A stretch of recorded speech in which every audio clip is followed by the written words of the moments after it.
Another common one, and I got this one from this homeowner, so I got the double whammy. I have heard this more over the years than probably any other optical illusion, and I've had people call with some real concerns over the years on this. Now, this homeowner wasn't overly concerned, and actually he was commenting about the form boards. Usually when I get the call, it's about the actual slab itself when it's been poured. There is an optical illusion or a brain phenomenon that when a foundation is poured, it looks smaller than you think it needs to be. So I've actually had customers in the past call, and to say they were concerned was an understatement. I've had one or two maybe tell me we messed it up, we did things wrong, and they aren't thinking inches, they're thinking feet.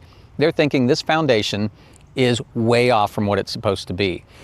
And the funny thing is, especially back when I was a one-man show builder, I would sit out on these foundations.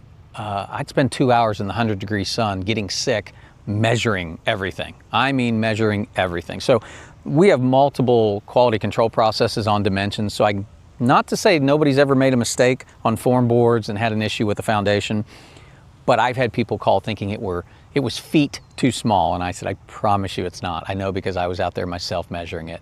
These days we have other, superintendents measure and things like that.